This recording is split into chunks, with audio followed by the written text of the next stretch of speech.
Hi, I'm Paul Tuigo from Kansas City, Missouri in the United States, and this is my CS50 Python Final Project presentation for my chosen subject of crowdsourced digital elevation model. This video is only required to be 3 minutes long, but I feel 20 minutes is required to adequately discuss the subject, so I've created a series of 3 videos. This is the second in this series and is limited to the mechanics of the program. For a primer on routers and digital elevation models, see the first video in this series. If you have no interest in the Python code, go ahead and skip this one and go directly to the third video. I have 2 very similar versions of my project. I have the requisite project.py. This version uses command line arguments to get user input for the program. The program outputs 4 CSV files that the user can subsequently study in Excel or the like. The other version, tk_project.py, uses tkinter to get user input using a graphical user interface. It outputs the same CSV files as the command line version, but also displays a couple of matplotlib graphs. Both versions make identical use of 2 modules I've created for this project, gps_math.py and gps_xml.py. I will only be demonstrating the tk_project.py version because with my current abilities I cannot use breakpoints or display graphs with command line input. All my Visual Studio Code files for both versions reside both locally on my computer and for CS50 on GitHub. They are identical except for one line in the test_project.py file concerning a // situation. FYI, I'll be using the Wildcat Course road close to my home as the course for this demonstration. Okay, here we go. First, the program prompts the user for a course file with a GPS extension.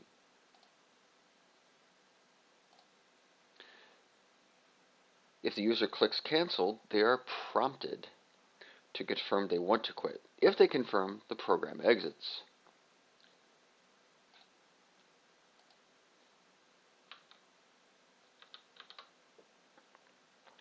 If a file is picked, the file is loaded into a pandas data frame. The track points in the GPX file provide the data frame columns for latitude, longitude, and elevation.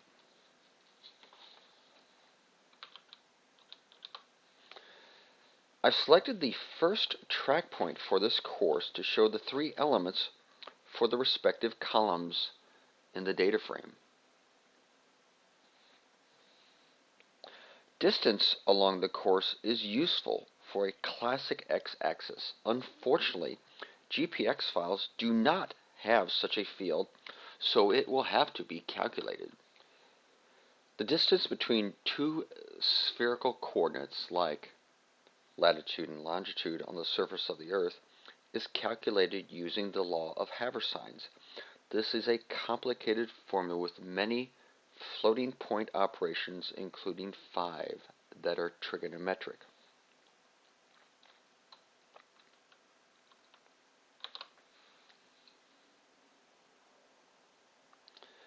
The distance between each successive pair of course coordinates is calculated and then added to the sum of the previous distances to get the distance from the course start to the current point. The Wildcat course is comprised of 36 track points, and the course distance calculates to 1.173 kilometers. This course data frame is output as course_ele.csv, which I'm now showing in Excel. Next, the user is prompted to specify a folder that contains activity files. The user is again given a chance to exit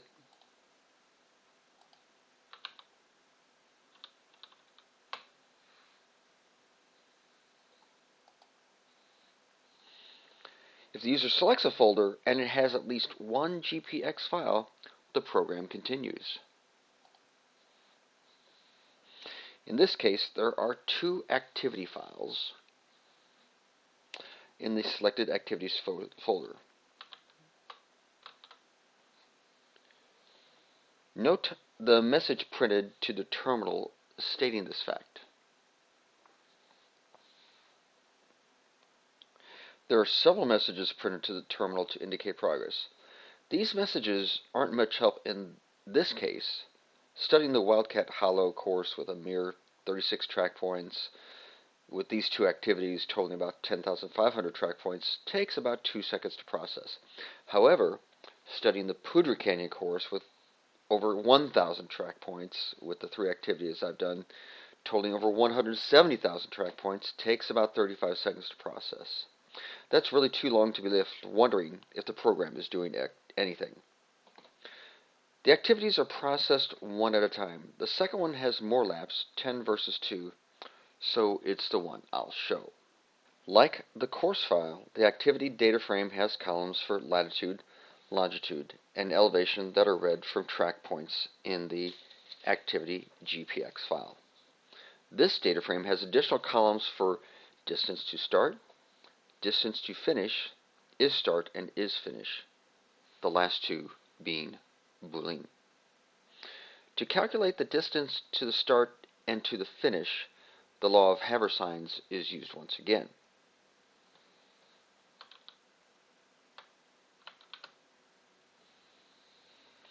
Here is a chart of the distance to start and distance to finish for the activity. Writing 5 intervals means I rode the course forward 5 times and backwards 5 times for a total of 10 laps.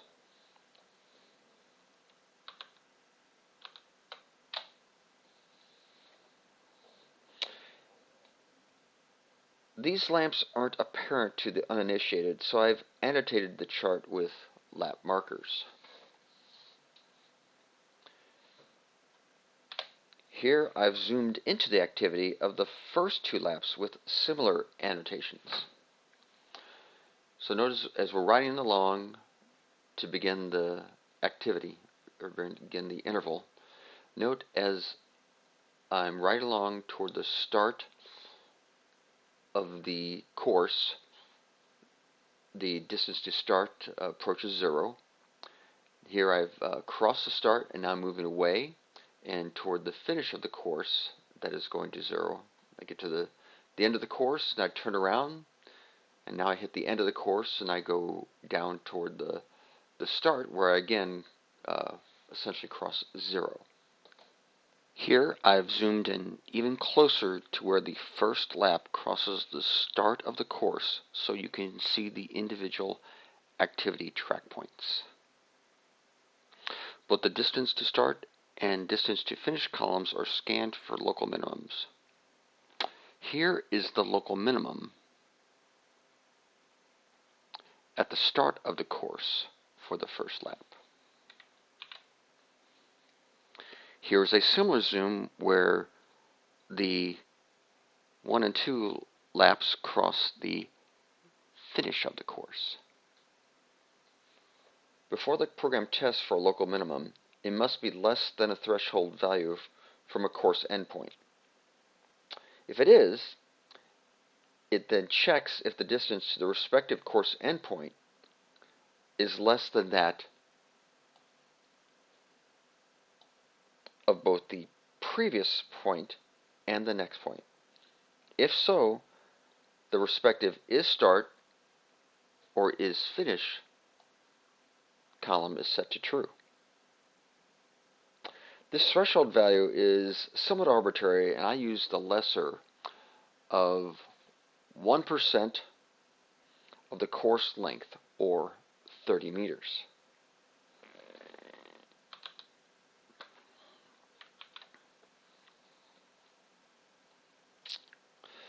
Note the threshold test is required to prevent declaring endpoints where there are local minimums remote from the start finish.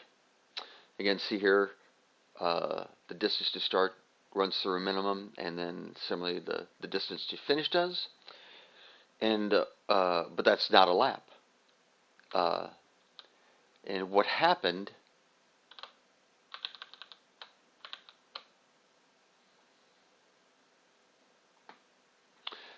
is, as I rode toward the course and rounded this corner, that is a local minimum of from the start and as well from the finish of the course, but it is not actually crossing either the start or the finish. So that's why that threshold value is tested first.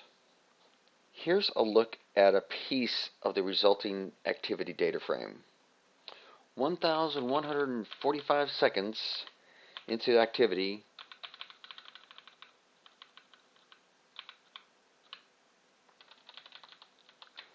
where you see this true value, is when lap 1 crosses the start of the course. 1,369 and 1,379 seconds into the activity is when laps 1 and 2 cross the finish of the course. As endpoints are detected, the running total of start and finish points are printed to the terminal.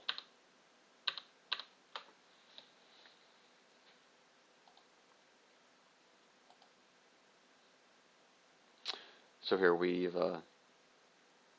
began the first interval crossing the start, run along, and then now I've crossed the end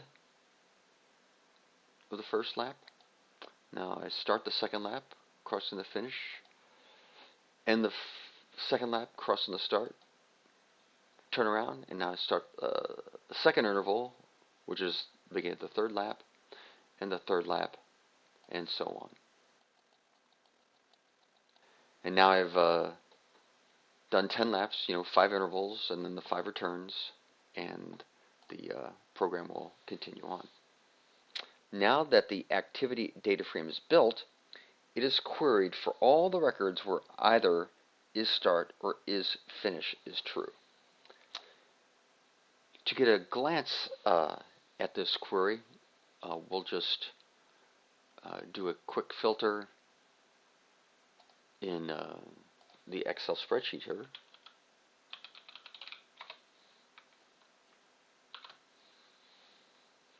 And this is the resulting data frame from the filter as it looks in Excel. Successive records of the query are studied for is start and then is finish to be true, which would mean running the course forward, or is finish and then is start to be true, which would mean riding the course in reverse.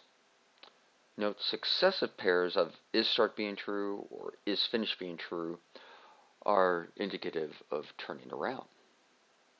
This process of detecting laps builds a list of dictionaries with lap fields for direction, activity time when crossing the start of the course, activity time when crossing the finish of the course, and a couple of fields to identify the laps.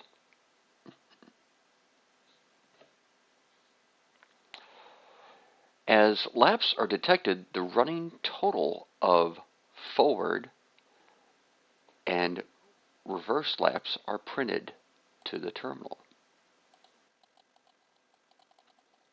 The next function, called _laps, does the heavy lifting of the program. For each lap, it finds the closest activity track point for each course track point. This is similar to what was done to detect is start and is finish previously. To reduce the computational load, an exhaustive calculation of the distance from each and every lap track point to each and every course track point is not performed.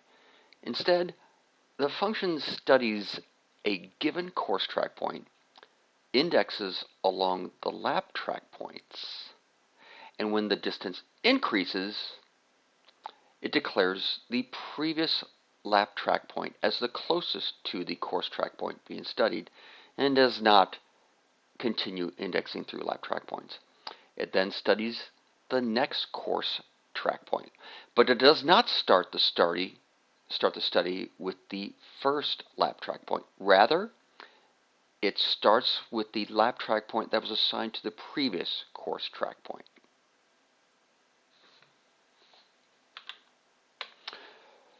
Processing a lap can still take a significant amount of time, so lap number and lap progress percentage are printed to the terminal. The program then appends the list of dictionaries for this activity to the SSE_laps CSV file. I'm now showing the resulting CSV file in Excel that contains both activities. The first row is the dictionary key names that have been manually added in Excel. They are not part of the CSV file. The indexes created by Haverstein Laps are used to look up the elevation from the activity to the respective course points. These lookup elevations are output to laps_ele_raw.csv and will be displayed in what I call the raw plot.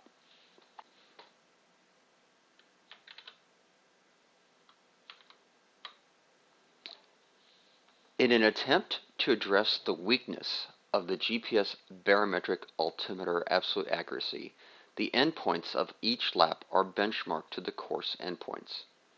It's impossible to get the gist from quickly looking at the code, so I'll describe it with another chart. The blue line is the course elevation. The gray line is the raw elevation for the first lap in the second activity. The offset between the course and lap is calculated for both endpoints.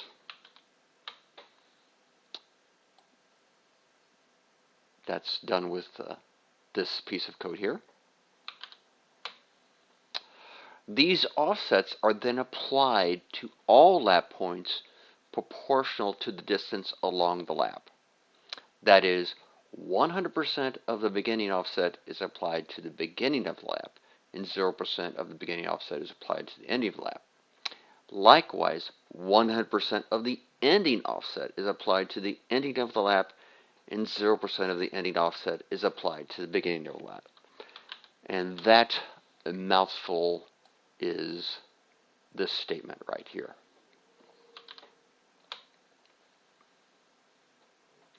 The resulting interpolation is the yellow line.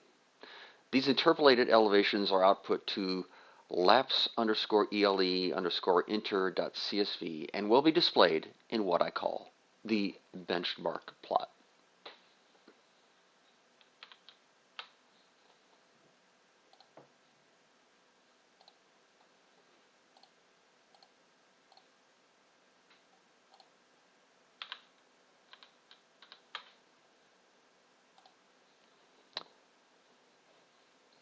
Here is the raw plot. The laps all have the same basic shape, but with varying vertical offsets.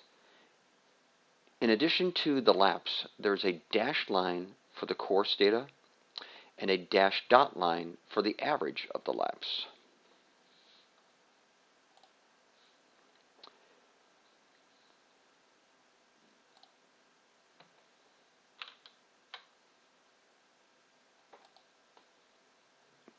Here is the benchmark plot.